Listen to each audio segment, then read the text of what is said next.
Nasrullah ini kan anak saya, ya baru berumur sekitar 18 sampai 20. Ini yang membuat ini kan keterangan waris. Jadi saya udah dianggap mati gitu. Masih hidup. Saya masih hidup. Nasrullah anak siapa? Nasrullah anak saya, Pak. Allahu Akbar. Mafia. Ini namanya mafia, guys. Mafia tanah ini. Ini harus diselidiki dari tingkat RT, RW, ya kan, kepala desa. Ini Bang Arsin Pagar Laut, kepala desa tapi punya Rubicon. Pada saat Arsin ramai diperbincangkan netizen karena diduga menjadi salah satu orang yang bertanggung jawab dengan pemasangan pagar laut. Saya dengar katanya kepala desanya naik Rubicon. Kami aja belum tentu kebeli di sini. Waduh, kok Kang Deddy nyindir gitu sih? Nggak boleh kita suuzon. Kita harus prasangka baik, Kang Deddy.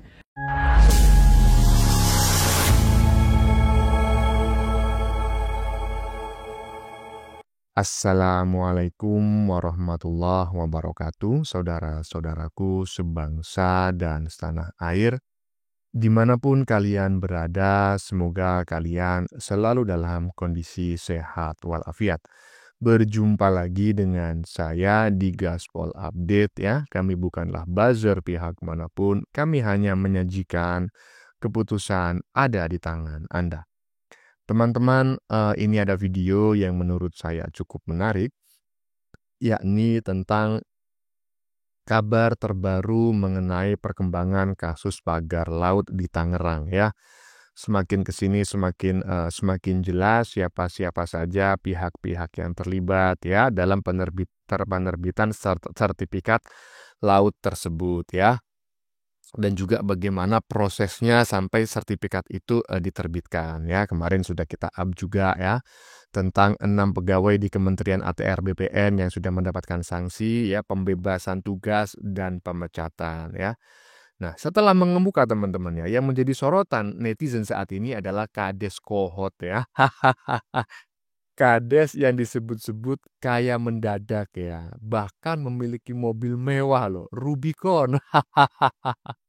Waduh, ini mobil mewah sekali ya. Nah, dari sini saya mau tanya teman-temannya kepada para pembenci Jokowi lah yang kemarin ini menggoreng-goreng ya isu bahwa pagar laut ini adalah ulah Jokowi, kingmakernya Jokowi, dibaliknya adalah Jokowi. Intinya orang-orang yang selama ini membangun narasi bahwa pagar laut itu adalah ulahnya Jokowi gitu. Ayo sekarang buktikan di mana keterlibatan Jokowi terkait pagar laut itu. Saat ini semakin hari semakin jelas gitu ya, semakin terang benderang terkait kasus tersebut, mulai siapa yang terlibat, bagaimana cara penyertifikatannya. Nah, tunjukkan keterlibatan Jokowi di mana. Pagar itu sudah ada sejak tahun 2013 ya, dan rencananya sudah dimasukkan ya pada rencana tata ruang Tangerang itu 2011. Disertifikat oleh pihak desa, prosesnya tahun 2023. Salahnya Jokowi di mana? Yang kemarin nuduh Jokowi jangan tiarap dong. Ayo muncul lagi itu.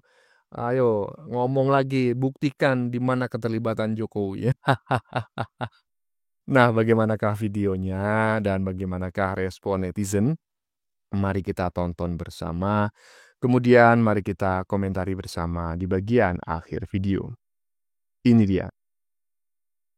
Kades Kohot pembela pagar laut dan punya Rubicon dikabarkan diperiksa Jaksa Agung. Guys, ada kabar yang bilang kalau Kades Kohot lokasi pagar laut Tangerang udah diperiksa sama jaksa loh. Apalagi selama ini Kades yang bernama Arsin ini ternyata dikenal hidupnya mewah. Bahkan punya Rubicon padahal cuma Kades. Jadi banyak yang curiga emang ada kecurangan yang bikin Arsin bela mati-matian pagar laut ini. Pemeriksaan ini disampaikan sama Heru Subeno dari channel YouTube FNN. Heru Subeno jelasin, Arsin ini sebagai Kades Kohot sempat bilang kalau wilayah yang di pagar laut itu udah disertifikatin dan dulunya adalah empang. Nah kabarnya sekarang Arsin juga menghilang loh dari rumahnya. Apa dipanggil jaksa ya? Atau justru kabur? Tapi kalau menurut kalian wajar apa nggak sih guys kalau sekelas kepala desa sampai bisa hidup mewah? Ya, sudah kita lihat bareng-bareng teman-teman ya. Barusan ini adalah apa namanya ya, video mengenai Kades Kohot gitu ya. Yang saat ini sudah tidak jelas di mana keberadaannya, di mana batang hidungnya ya, nggak kelihatan batang hidungnya karena setelah dipanggil oleh kejaksaan dan juga disindir-sindir oleh DPR ya kalau nggak salah kemarin itu ya pada saat ya apa dengar pendapat atau apa itu ya antara Kementerian ATR BPN dengan DPR. Nah ini konon ya Kades Kohot ini saat ini sudah menghilang, tidak ada lagi di rumahnya ya. Ya seperti inilah faktanya. Lanjut.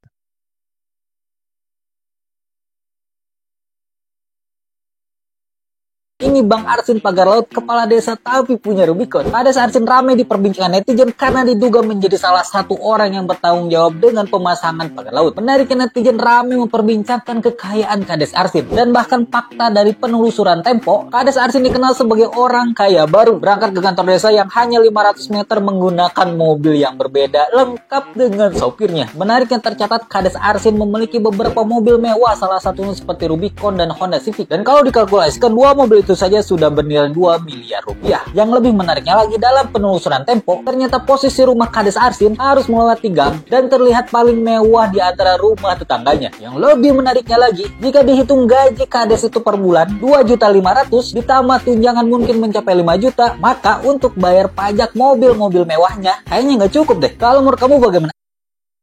Ya, pada beberapa konten kemarin saya juga menyampaikan gitu ya bahwa ketika ada sebuah lahan ya berurusan dengan sertifikat lah seperti itu pengecekannya bukan top down ya, bukan dari atas ke bawah tapi dari bawah ke atas.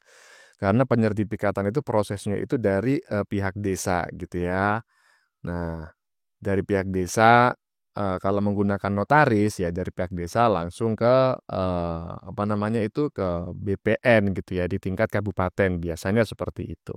Nah, kalau sengketa sertifikat itu kan di tingkat provinsi ya di PTUN ya lupa saya. Ya itulah pokoknya ya. Nah, ini yang lucu adalah ketika terjadi pemagaran laut di Tangerang kemudian ada sertifikatnya langsung yang disalahkan Jokowi ya. Nggak tahunya ya kan, nggak tahunya ini Kades tiba-tiba kayak mendadak coba bayangin. Kalau Jokowi yang terlibat, yang kaya Jokowi lah. Ya toh yang pakai Rubicon Jokowi lah. Lah ini Pak Kadesnya. Coba bayangin gitu loh. Kira-kira Pak Jokowi terlibat, terlibatnya di bagian mananya? Ayo bantu menjawab ya toh. Lanjut. Saya dengar katanya kepala desanya naik Rubicon. Kami aja belum tentu kebeli di sini. Waduh, kok Kang Deddy nyindir gitu sih? Nggak boleh kita suuzon. Kita harus prasangka baik, Kang Deddy. Jadi kalau ada kepala desa ya yang turun naik Rubicon, di garasinya itu banyak mobil-mobil mewah gitu ya, di kantor desanya nampak mobil-mobil mewah, kita nggak boleh suuzon, ya kan? Kepala desa itu apa yang mau dikorupsi? Mungkin aja itu hadiah ya dari pengusaha, dari konglomerat ya yang membeli tanah masyarakat dengan harga murah ya, mungkin dapat hadiah dari mager-mager laut, kan kita nggak tahu juga ya dong. Harus husnuzon kita, Kang Deddy. Sekarang kalau Kang Deddy mencurigai dari mana kepala desa itu dapat Rubicon dan mobil-mobil mewah, coba aja minta Kejaksaan Agung atau KPK usut biar semuanya clear gitu. Dari mana dia dapat tuh? Gitu. Kan kalau kita hitung-hitung gaji kepala desa itu berapa sih? Ya kan? Biar jelas semua, tidak ada persangka di antara kita. Begitu. Gimana teman-teman? Setuju ya? Kalau kita minta Kejaksaan Agung atau KPK mengusut kepala desanya supaya tidak ada sangka buruk kita. Supaya clear semuanya. Oke?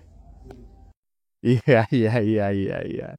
Sebuah sindiran yang menurut saya sangat apik lah gitu ya, sangat halus tetapi menusuk sampai jantung. Karena apa? Iya, sebesar-besarnya anggaran ADD ibaratnya, anggaran desa lah seperti itu ya. Kalau dikorupsi, nggak bisa lah hasil korupsinya digunakan untuk membeli mobil mewah, Rubicon, nggak bisa, nggak cukup gitu loh ya toh. Iya, nggak cukup karena seperti yang disampaikan oleh Kang Dede Yusuf tadi di bagian depan ya. Anggota DPR saja belum tentu bisa membeli Rubicon gitu loh. Karena Rubicon itu harganya aduh selangit banget, Bro, ya toh? Iya, gitu loh. Nah, jadi kemungkinan besar itu bukan hasil korupsi. Jadi kita harus berprasangka baik ya, jangan menuduh orang tanpa bukti. Apalagi ini seorang kepala desa. Kepala desa itu mengabdi loh kepada rakyat. Dituduh langsung korupsi. Ya nggak benar itu, ya kan? Tapi kita patut menduga bahwa itu diberi hadiah oleh konglomerat tertentu, ya kan bisa jadi. Kalau teman-teman berbeda pendapat ya dengan pendapat saya, silakan tulis di kolom komentar sebagai sebuah koreksi atau bahan diskusi gitulah. Lanjut. Kepala desa ini menghilang setelah kasus pagar laut viral. Tapi Pak Arsin ini juga membawa kabur mobil Rubiconnya. Apa benar Pak Jokowi pernah ke desa Kohot? Kok dari sepanjang 30 km desa Kohot doang yang warganya dicatut untuk pembuatan sertifikat? Untungnya pagar laut itu sudah dibongkar sepanjang 18 km oleh TNI AL dan warga bisa mencari ikan kembali. Setelah Pak Arsin digerebek warga di rumahnya, ditemukan banyak koleksi mobil dari hasil kong kali kong sertifikat kafling laut. Tapi Pak Arsin juga tidak bisa menghindar karena sudah disurati oleh Kejagung. Akhirnya dia diperiksa dan dipanggil oleh Kementerian Kelautan atau KKP beserta 13 nelayan. Ternyata dari pengakuan warga, Pak Kepala Desa bagi-bagi uang 15 juta rupiah per kepala keluarga untuk uang tutup mulut. Padahal dia sendiri termasuk orang kaya baru. Sedangkan warganya didominasi warga miskin sejak 2017. Karena dari 6.000 total warganya, 4.000 warga termasuk orang miskin. Ternyata di tahun yang sama, 2017, Bu Iriana Jokowi juga pernah berkunjung ke desa Kohot. Kalau menurut kamu ini kebetulan atau ada udang di balik batu? Aku suka membongkar rahasia keluarga Jokowi. Follow kalau suka cerita detektif-detektifan seperti ini.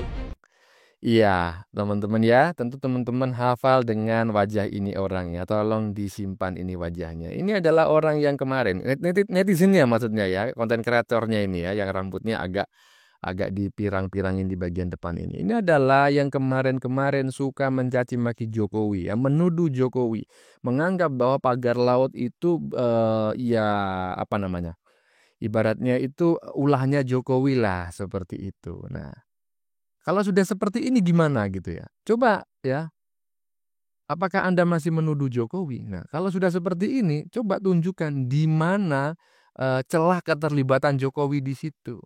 Karena dari apa yang sudah kita lihat dari depan, yang terlihat sangat bermain itu adalah kepala desa. Ya iyalah, ya kan? Coba itu baca undang-undang tentang pemerolehan tanah, ya, hak pemerolehan hak atas tanah, ya kan? Nggak ada urusannya dengan presiden, ya kan? Urusannya itu dengan kepala desa, dengan pihak desa gitu loh. Kemudian diajukan ya kan untuk mendapatkan hak atas tanah gitu. Baik kepemilikan ya maupun itu hak guna usaha ataupun hak guna bangunan gitu loh. Gitu. Nah, kalau sudah seperti ini gimana? Kemarin-kemarin Anda itu menuduh Jokowi. Tetapi yang kaya ternyata bukan Jokowi, tetapi yang kaya adalah kadesnya. Ya berarti Jokowi nggak terlibat lah.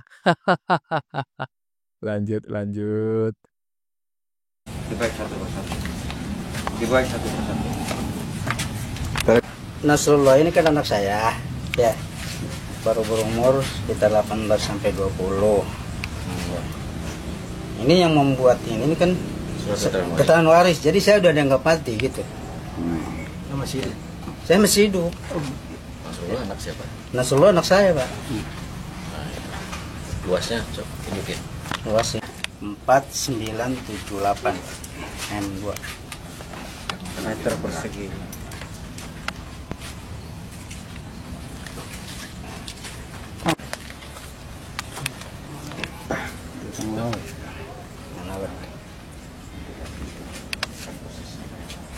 Tapi Bapak sebelumnya tahu nggak sih Pak kalau Terus saya kalau tahu saya cerita dari awal ya. Terus sampai muncul ini saya baru tahu ini Pak. Kalau saya tahu dari awal saya ceritain, saya tahu-tahunya identitas anak saya terjadi seperti gini. Gitu. Terus saya baca-baca di surat tersebut itu ada keterangan waris. Gitu Pak. luas tanah punya Bapak sendiri berapa? Punya saya, maksudnya yang laut. Iya.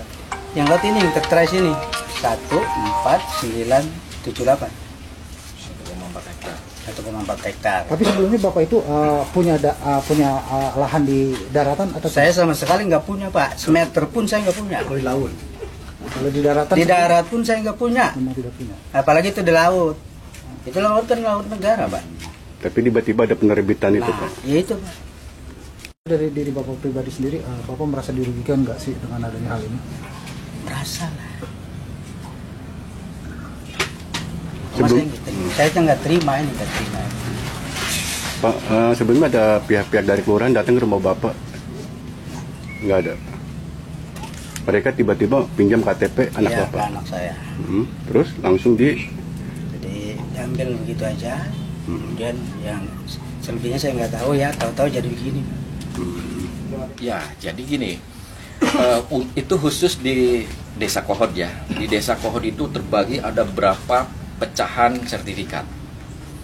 Nah, si kepala desa ini mengerahkan lah, dalam tanda petik mengerahkan individu-individu. Individu itu salah satunya adalah warga. Nah, gimana caranya? Itu dibohongi, dimintain KTP. Nah, kemudian dibikinlah PM1, itu istilahnya PM1. PM1-nya diurus sama pihak kepala desa gitu, dan kroni-kroninya juga gitu ya. Nah, salah satunya adalah warga kami, itu anaknya itu diminta KTP tanpa sepengetahuan untuk dibuatkan ternyata SHGB.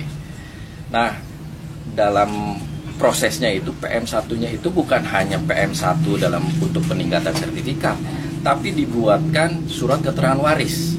Jadi seolah-olah ayahnya sudah meninggal, sehingga asal usulnya itu meninggal gitu. Asal usulnya ini dari nenek moyangnya gitu ya. Nah, seperti itu. Jadi ada warga seperti itu. Dibaik satu persatu. Dibaik satu persatu. Iya, barusan kita lihat ya konferensi pers ya semacam seperti itulah. Salah satu warga Desa Kohod ya yang katanya namanya dicatut dalam sertifikat pagar laut. Itu pun yang dicatat adalah nama anaknya, dan di situ keterangannya adalah hak waris. Jadi seolah-olah itu orang tuanya sudah meninggal kan seperti itu, sehingga memberikan hak waris kepada anaknya, dan oleh anaknya konon dijual lah seperti itu. Jangankan tanah laut ya kan, tanah di darat aja gak punya gitu loh. Nah, kalau sudah seperti ini kan jelas siapa yang bermain, ya toh? Iyalah, sekali lagi kepada para pembenci Jokowi ya, kepada pendukung-pendukung ikan buntal ya, Bapak Gadu ya, dan lain-lain yang selama ini menuduh bahwa pagar laut di Tangerang sepanjang 30 km itu yang berulah adalah Pak Jokowi. Tolong dibuktikan ya, tolong ini lihat video ini ya. Model macam kayak gini, pemalsuan seperti ini yang melakukan siapa? Kan nggak mungkin Pak Jokowi ya toh? Iyalah. Lanjut. Dibaik satu persatu. Dibaik satu persatu. Masya Allah, tabarakallah. Gila guys, gila. KTP warga Desa Kohod dicatut dalam pembuatan sertifikat pagar laut. Gila gak ini guys? Sungguh gila. Di sisi lain, warga tersebut, bapaknya dari Nasrullah yang memiliki sertifikat tersebut, mengaku, jangankan di laut, di darat pun saya tidak punya tanah. Yang anehnya lagi, di situ disebutkan tanah tersebut warisan, ahli waris. Berarti orang tuanya sudah meninggal. Sementara yang menyampaikan apa itu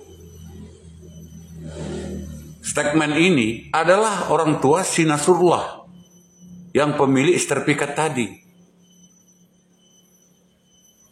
Diakui di situ memang anaknya yang sekitar umur 18 tahun diminta KTP-nya. Tetapi dia baru tahu, baru sekarang, makanya belum diungkapkan. Allahu Akbar. Mafia, ini namanya mafia, guys. Mafia tanah ini. Ini harus diselidiki dari tingkat RT, RW, ya kan, kepala desa. Polri harus bergerak. Polri harus bergerak ini. Ya kan? Bila perlu buku besar yang ada di desa tentang tanah diperiksa. Biar semua terungkap. Sungguh luar biasa. Gila, guys, gila. Kasihan ini Pak Prabowo. Banyak betul PR-PR yang harus beliau selesaikan.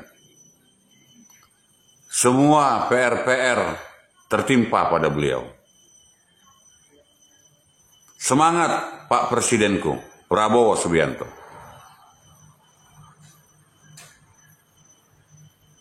Gila ini, benar-benar gila. Berarti jangan-jangan masih banyak KTP-KTP yang lain dicatut di desa Kohot itu demi pembuatan sertifikat pagar laut. Contohnya, orang tua Nasrullah yang menyampaikan bahwa anaknya, ada nama anaknya, memiliki sertifikat. Di situ ahli waris telah diwariskan. Sementara orang tuanya masih hidup. Gila nggak ini? Yang menjadi pertanyaan, uang sertifikat, penjualan uang sertifikat itu yang atas nama Nasrullah itu kemana uangnya? Harus dipertanyakan juga itu. Si Nasrullah yang dicatut tadi KTP-nya menerima uang nggak itu? Ngeri. Sungguh sangat ngeri. Menghalalkan segala cara dengan cara-cara yang tidak halal.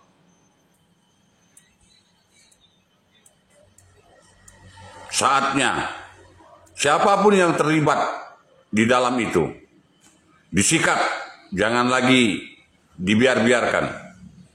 Kasihan warga, kasihan masyarakat, terutama yang keluar fakta seperti ini di desa Kohot. Ini mafia tanah. Terima kasih. Iya, teman-teman ya, barusan kita mendengar pernyataan netizen ya, atau komentar netizen terkait klarifikasi atau jumpa pers gitu ya, yang dilakukan oleh warga desa Kohot tadi. Saya lupa namanya siapa tadi ya, yang jelas yang merasa namanya telah dicatut dalam proses pemerolehan hak ya, hak guna bangunan atas laut di desa Kohot, Tangerang gitu ya. Yang tadi sudah kita lihat bareng-bareng bahwa muncul nama anaknya dan mendapatkan hak waris dari orang tuanya, padahal orang tuanya masih hidup ya kan. Ini kan sudah terbukti bahwa ini ada indikasi adanya pemalsuan gitu. Dan menurut netizen barusan sudah kita dengar bareng-bareng ya, cukup panjang komentarnya 5 menit, dan saya ingin mengomentari sedikit saja tadi di tengah-tengah bahwa ini harus diusut ya. Diusut tuntas mulai tingkat RT, tingkat RW, tingkat kelurahan hingga tingkat BPN ya. Iyalah, karena inilah yang terlibat ya. Jadi RT, RW, kemudian kelurahan ya atau pihak desa, kemudian BPN. Jadi urusan sertifikat itu begitu gitu loh. Jangan ujuk-ujuk yang disalahkan adalah Jokowi. Oh ini adalah Jokowi, ini adalah Jokowi. Kejauhan, Jokowi presiden bro. Jokowi presiden gitu loh, nggak ada urusannya dalam penyertifikatan ini. Kalau memang ya Jokowi diindikasi memiliki keterlibatan ya, ada keterlibatan Jokowi terkait sindikat penyertifikatan laut tersebut, ya silakan dibuktikan, ya toh. Silakan dibuktikan, jangan cuma bacot aja, oke? Lanjut. Ya, teman-teman, ternyata sudah selesai ya videonya. Sudah kita saksikan bersama beberapa video yang sudah kami sajikan. Tadi di bagian depan kita lihat bersama video tentang netizen yang menyindir Kades Kohot yang tiba-tiba saja kaya mendadak ya, bahkan hingga memiliki mobil mewah ya Rubicon gitu ya. Yang disindir juga oleh Dede Yusuf gitu ya. Nah, menurut netizen tadi ya tidak benar lah kalau Kades tersebut diduga melakukan tindak pidana korupsi. Jangan suuzon ya, suudin aja. Hah? Kenapa demikian? Ya memang benar, apa yang disampaikan oleh netizen ini benar. Nggak mungkin dia korupsi. Karena kalaupun korupsi, hasilnya nggak bakal bisa digunakan untuk membeli Rubicon. Nggak sampai bro, nggak sampai. Paling pol gitu ya, kalau di korupsi 100% itu hanya dapat Alphard lah. Nggak bisa dapat Rubicon gitu. Ya mungkin saja Kades tersebut mendapat hadiah gitu loh, pemberian ya dari orang kaya raya semacam konglomerat. Nah inilah yang harus didalami, hadiah ini atas apa hadiah itu diberikan ya. Intinya saya ingin menanyakan kepada saudara-saudara kita sebangsa dan setanah air yang tidak membenci lah gitu ya, membenci Jokowi yang selama ini menarasikan bahwa Jokowi adalah orang yang harus bertanggung jawab di balik pagar laut. Tolong dibuktikan saat ini ya. Oke teman-teman, konten yang baru saja kita saksikan ini adalah tentang kabar terbaru mengenai perkembangan kasus pagar laut di Tangerang ya. Semakin kesini semakin terlihat jelas siapa saja pihak-pihak yang terlibat dalam penerbitan sertifikat laut tersebut ya, dan bagaimana prosesnya. Nah setelah mengemuka, yang menjadi sorotan netizen saat ini adalah Kades Kohot ya. Kades yang disebut-sebut kaya raya mendadak bahkan memiliki mobil Rubicon, dan tadi sudah kita lihat bareng-bareng. Saat ini Kadesnya udah ngilang ya. Aduh, intinya buktikan kalau Pak Jokowi terlibat ya. Kalau tidak terlibat jangan menuduh. Bagaimana menurut kalian? Keputusan ada di tangan Anda, silakan tulis di kolom komentar baik Anda yang setuju maupun yang tidak setuju dengan isi konten ini. Sebelumnya saya memohon maaf jika dalam penyajian konten ini ada kata-kata yang menyinggung, kurang tepat penggunaannya, atau ada data yang dianggap keliru atau salah. Saya memohon maaf yang sebesar-besarnya. Kita jumpa lagi di lain video. Salam NKRI.